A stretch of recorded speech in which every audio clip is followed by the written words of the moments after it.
Hello and welcome to this week's IG Live. Today we are going to be talking to one of our favorite artists. This is a return IG Live. We're going to be talking to Charlene Mosley. And for those that have been watching us for a while, she actually was on here, one of the first IG Lives that I ever did with Makeaway Media. And so if you have a chance, go back and go back and take a look at that, because that was one of my favorite ones that we did. It was with Charlene and with author Deedee Cummings, and they were talking about working together in that collaboration that they have, which is what resulted in these beautiful books that they have made together. Charlene, of course, is the artist for most of Deedee's books. This is the latest one that they did together, In the Nick of Time 2, which is a really wonderful Christmas story. But they've also collaborated, hi Charlene, on the Kayla, a Modern Day Princess story. And of course, this is the first in the Christmas series, In the Nick of Time. So we're going to be talking to her and find out more about the collaboration she's done with Deedee. But mainly we're going to be focusing on the idea of taking risks to follow your dreams, and that a lot of us have these dreams, but then hello there. To actually follow them can be a little daunting. Oh, I love your background. That's like the best background ever, that amazing art. How are you? I'm good. How are you? Good. It's so good to talk with you. I was just saying that the IG Live you did, gosh, it's been, I don't know if that was like last year or maybe the year before, the one that you did with Deedee, where you guys were talking about working together. That was one of my favorite IG Lives, because it was just so cool to see like the interaction between you guys. But I'm also glad that we were able to bring you back to focus specifically on your artwork. I was just showing a few examples of it that you've done with Deedee, this beautiful work for Kayla, and of course with the In the Nick of Time 2. Such beautiful work. I'm so happy to be here, and I really loved, thank you for having me, first of all. And of course, the work that you've just shown. I mean, it's been such a pleasure working with Deedee over the years in Makeaway Media. I've gotten to illustrate so many books with her, so super excited. Well, so tell us all about it, especially those of us who aren't artists. Can you introduce yourself and tell us a little bit about the kind of artwork that you do? I mean, like I said, we mostly through Makeaway Media know you as an illustrator, but you do a lot more than just that. Sure. So I'm a fine artist. My name is Charlene Mosley.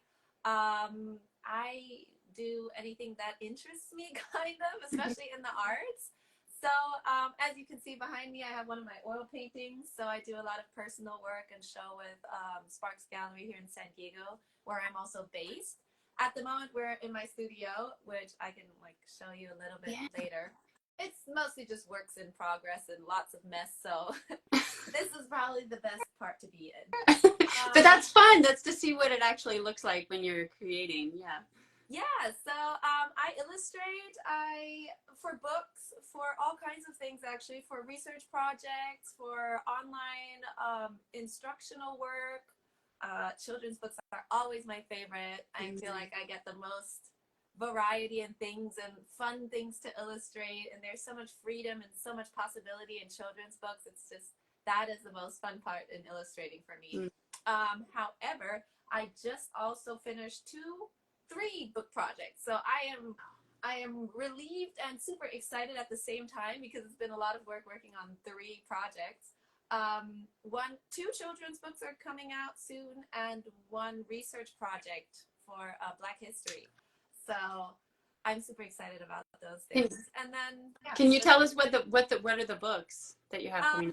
One is called Cowboy Jack, about Cowboy Jack, with Tishomingo Blue. That's their name. They're 2 sisters that have created Tishomingo Blue, and it's about, if I tell you what it's about, you'll just know it. It's about Cowboy Jack and the history of how that's tied to the history of their father and their family. So it's a super personal, very beautiful story about just being courageous and never giving up even when you fail. And then the second one is actually the literacies. Now I don't know the name of the research book that I'm illustrating, but that one's still not coming out till soon. which is all illustrated in graphite. So it's all pencil black and white. And it talks about slavery and how slaves persisted through what they went through back in the day, with poetry, with storytelling, with nature and plants and medicinal things. And it's just that book project is so amazing. I'm so lucky to be working with Professor Kim Ruffin. She's in Louisville, I believe, now. Tennessee. I'm sorry. I work with so many clients. It's hard to keep up with where everyone is because most of my work is remotely. So the book is by Kim Ruffin. But there will be more coming out on these books later on once all the details are done and they're ready to get out there. And we'll be sure to share that also. We can share that with people so they know to take a look. Yeah, that would be amazing.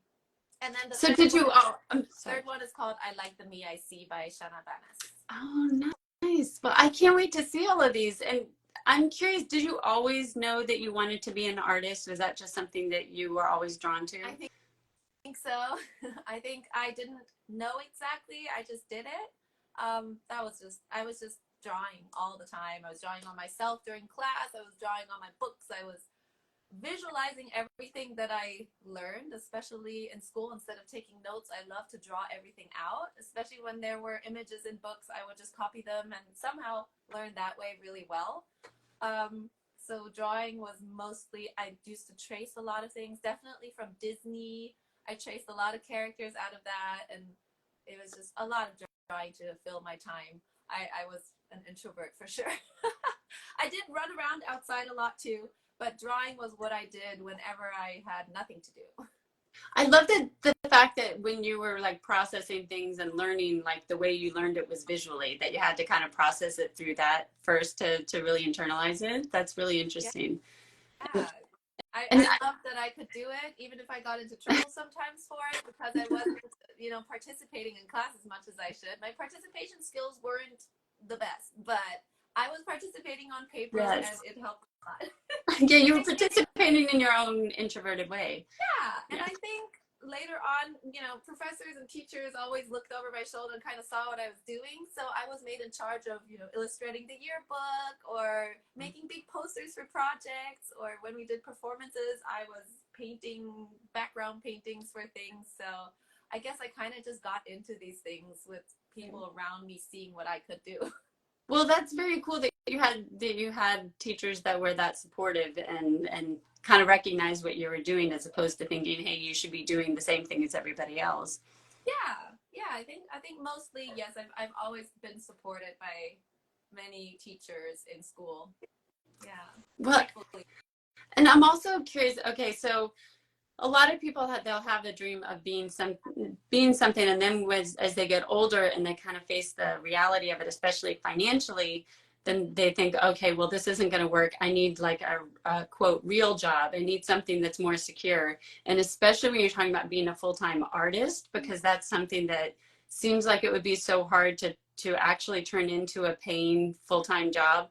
So I would love to hear more about that. And I encourage anybody who's interested to go and read that. You had this wonderful feature done on you, an article recently where you go into this in depth. So people can go and read that also. But especially there was this moment when you were offered this very secure job with, office job with a good income. And then you also get this call about this kind of unknown idea of taking a job in Poland of all places and painting for a film, which is something you hadn't even really thought of before, and you take the job in Poland.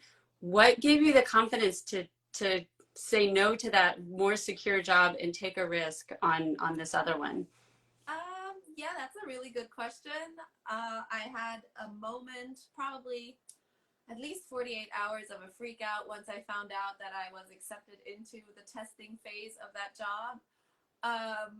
So I guess I didn't have that much time to rethink it. I did all that thinking in the time that I was giving to make a decision. Yeah, I think I've told the story plenty times, but when I got the message when I back in college, that's where it happened. At the end of my 3 weeks before me graduating out of SDSU, I also worked at community college at Cuyamaca College here in San Diego as a student worker. And I would always, in my breaks and whenever I had nothing to do, I would be on the computer submitting to calls. So I submitted to that call, and what I remember is, because I didn't really get into things. I just saw, oh, there's an artist call. I would submit my work to it, especially if it was only a website or just an Instagram that they needed. I'd submit my work and move on with my day. So I did that with this call, and then this artist call, and they emailed me. They emailed me at first, and the email said, could we schedule an interview via whatever, I don't know, whatever online FaceTime we had at the time. And I said, sure. And it was scheduled at 11 p.m. So that was a little odd for me. Yeah. But then I went on that call, and she said, well, we would like to invite you for testing. We're painting for a film, and we have a bunch of artists coming in. So what date would you like? And so, 1 second. Okay. I'm in my studio. I will write. Again, like I said, the story she's telling, you can find out more about it if you want to look at the article. There was this wonderful feature that was done on her in a magazine recently, and I know she's had it, so you can also read more about it there. Go ahead, please. Hi, sorry. So where was I? Oh, so I was on the phone, and she said, when would you like to come in? And I picked a date. It was only like 2 or 3 days from 1 week from when the call was. And that was the last group, apparently, that they were pulling in for testing. So she said, okay, here's the address. Please write it down, and then we'll meet you at that time. And when she said the address, I couldn't understand the address. So I asked her to repeat it 3 times. There were so many W's and V's and Y's in there. That's what I remember hearing. I asked her, where's the location? And she said, don't you know? We're in Poland. And I was in America at 11 p.m., still a student in school, about to graduate, and I'm thinking, that's impossible. So I told her, well, I'm going to need a little bit to think about this. And she's like, well, we're on a tight schedule here. We really need to get artists in. If you don't want to do it, that's fine. I'll just call the next artist. And I'm like, please stop, wait. I do want to do it. Give me until tomorrow. And so she gave me until tomorrow. And in the meantime, I had a major freak out all night long the next morning. And then I didn't even want to tell my mother and sister at the time, because it just sounded so outrageous that in a week, I'm going to have to leave. I'm going to go across the world to Poland and go paint. While I also had a final job interview for a permanent position at another college that I had applied for. So it didn't make any sense, but I thought I would always doubt myself. I mean, I would always regret. I wouldn't doubt myself. I'd always regret that I didn't try this. I don't know why, but that idea didn't get out of my head, that if I were to decide not to go and go with that job, what I really wanted to do, I would regret that. So I just decided I'm going to have to make it happen. I started a fundraiser. I told everyone and anyone I'd ever known about it, and emailed everyone, and I got a one-way ticket there with maybe $200, and that was it. So you had to pay your own way to get there. We had to pay our fare there, our stay there. Wow. Yeah, our stay until we got through testing, which was a 3-day testing. You didn't know if you were even going to be taken in. And then after that, you had a 3-week training. So if you didn't go through the training was paid for, thankfully. You would be in a hostel with other artists, and they would pay you. But the 3-day testing, you didn't know if you'd get through that. So not only were you giving up the secure job, but you had to find a way to fund yourselves to get there, and you didn't even know if you were going to get it. That's amazing. Yeah. But you did, of course. And then that movie was what was it? It was was it nominated for an Oscar? Yeah, for an Oscar. I mean, so it paid off. Time. Yeah. It's pretty amazing, actually. It got plenty of other awards, and even the artists were invited to go to like the Annie Awards and all kinds of other, and the after party for the Academy Awards in Beverly Hills somewhere. So all of that I would have never imagined even possible for a fine artist or like an illustrator or just a traditional artist, because nowadays everything is digital and animation is happening digitally. So that was like something so specifically just in its own category. So I was really just grateful that I made that decision. And I was super young. I was like 24 or 25 maybe, or maybe younger. I don't remember. It was 2015 or 16. But yeah, I'm happy I did it because that really solidified in my head that I needed to do this full time. And although we should say that, I mean, of course, that was really successful. You got the job and had all of these, you know, it took you so far in your career, but it was still a lot of work after that when you decided, okay, I'm going to make this a full-time, I'm going to pursue this.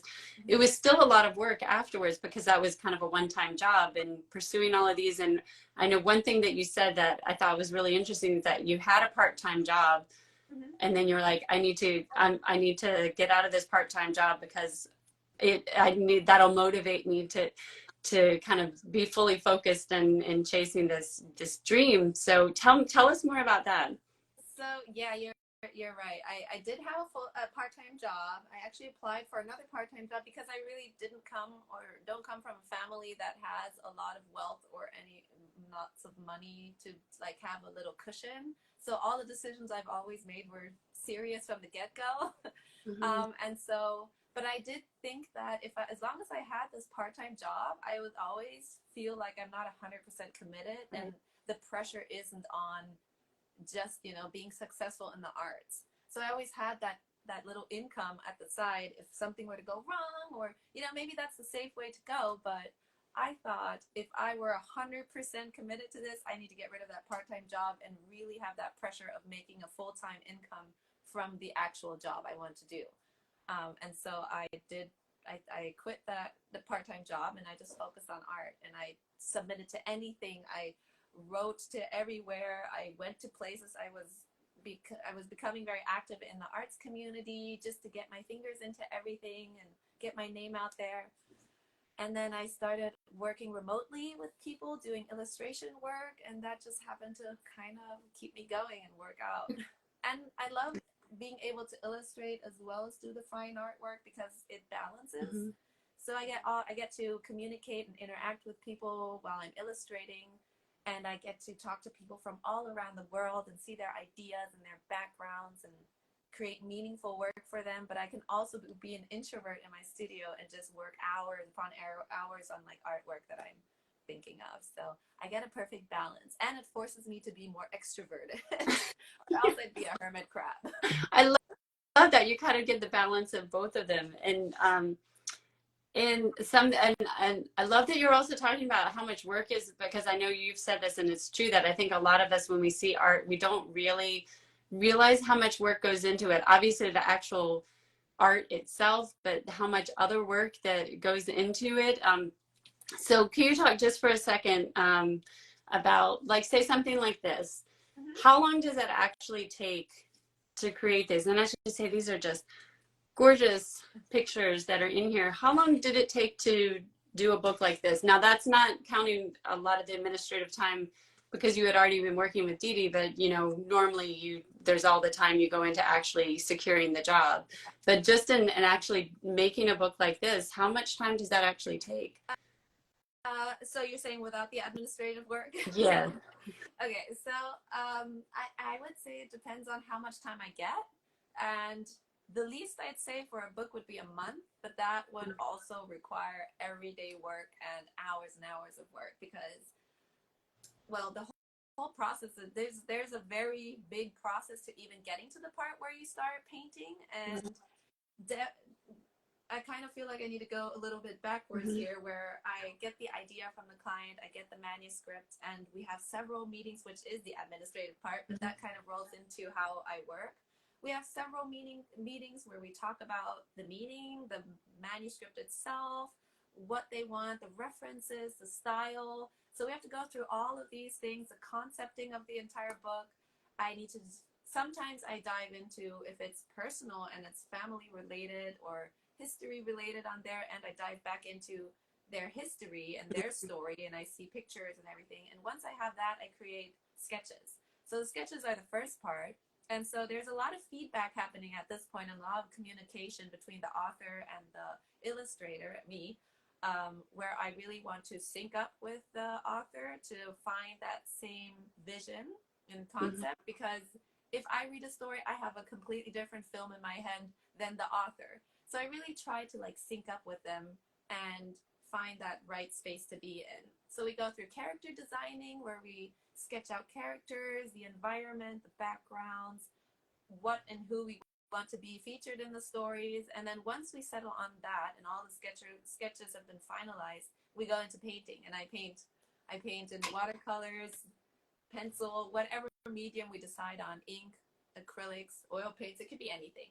Watercolors are usually the favorite for children's books, especially because they're so vibrant and they're a little bit unpredictable, and you have all these textures. So they're very playful colors too. But yeah, so I get into painting. That could take anywhere from 8 to 10 hours per illustration. Wow. If it's not much detail in the book, it could be a day or so, but really it depends also on the revisions that are taking place afterwards, which I usually have 3 revisions to every illustration. So things can change minimally after we finalize the main sketches. That's what that part is for, and that's why we're spending that much time on it. But yeah, so a whole book I can do under pressure in a month, but generally I like to have somewhere between 1 and 3 months for a book. Depending on the availability of the author, sometimes it could take half a year or a whole year. It just depends on how fast we go or how slow. And I was trying to find here, and of course now that I'm looking for it, I can't find it. But that you takes the time to really do such detailed work and all these little extra. Is it this one? I'm trying to think of this one that in the first book, because for those that don't know, this is a series. In the first book, there's about the little boy who I think the little brother, and getting him the truck, the toy, and then it shows up again in this book. There are just so many little touches and little details in here that you make sure. So it's not. I don't know. I mean, you can just tell that a lot of care and a lot of thought goes into creating these, and kind of like you said, fulfilling that vision. And I imagine it must be like you and Deedee have worked together for a while, so maybe it's not as much, but I imagine if you're working with somebody completely new to try and sync up the vision that you have for the book, that itself must take a lot of time. Like really, like you said, like really talking to them and thinking through things, trying out different things and seeing what they like. That must be a lot of work. It is a lot of work, but that's also the really fun part of it, because I get to know the people that generally I work remotely, so I don't meet in person with a lot of people, so I really get to know them. And when you don't meet in person and you're trying to make this and whole world happen, which is centered on the story of the author, then you have to know all about them. Right. And some people don't need to make it personal. Sometimes it's just a story that they made up, and they don't need all the personal background to be in the story. So there's clients that want the personal. There's clients that leave all the creative licensing to me. So I just come up with whatever I think is interesting, and then they give me feedback on that. And some people know exactly what style, what direction they want to go, and they come with all the references, and they just give it all to me, and then we just talk about it. So there's different clients with different perspectives and expectations, but I love the variety in the job. So that's the fun part, when we get to discuss how the book will potentially look. And then when we get to sketching, there's a second stage of excitement when we first get our first watercolor image down and you get that first look into the book. And they must be so excited. I mean, to get to see the visual for something that they've been working on and has been so special for them, that they've had in their head, and to actually see it kind of come to life, and the illustrations must be really special. Yeah, it's always special and I love when I put the book together. A lot of times I'm also hired to do the editing and formatting, so I don't just create the illustrations. I also put the whole book file together, make sure all the formatting is correct for publishing later on, and have the text that I input and all that. So when I get to do that, and not only the illustrations that I send off, then I can see the whole book come together in front of me, and then sending that off to the client is always the most fun part, because they're just so excited. They're like, oh my God, you don't realize how long I've had this in my head, and it's finally here, and we're about to get a sample, which is happening at the moment with I love the VIC book, yes. I'll actually have a meeting after this with my client, and she's gonna show me the book that she just received. Oh, And so I'm super excited about this stage when you get to have the book finally. I love And it. yeah, I'm just happy I can join on these creative journeys with other people and just add my art to their worlds. I love it. And well, thank you for taking the time to talk with us about this. It is really special. I was actually just talking with my daughter before I got on here because she's 8. She loves to draw. I said, I'm talking to somebody who is an artist. She's made this her full-time job. And she was like asking me all these questions, wants to know all about it, because I think it is something a lot of kids think about, to have a career like this. But a lot of times somewhere along the way, you get discouraged from doing it and actually making it into a full-time job. And a lot of people just keep it as a hobby. So to get to talk to you, who's really making it happen, is so special. So thank you for taking the time to talk with us. But before we go, you mentioned the books that you have coming out. Could you show us something out, like maybe this from the fine arts side? I don't know if you want to show us or just tell us. It would be kind of cool to actually see what you're working on. Yeah, so right now, maybe if you've seen my Instagram, I kind of keep everything in the now on Instagram. Sorry, I had to take you out here so I could show you. This is actually the latest piece I'm working on. It's a very big piece. It's probably a 50 by 60 inch piece. I barely got it into my car. So it just fresh paint, thankfully. Mm. I love fresh paint. And then I have some work back here.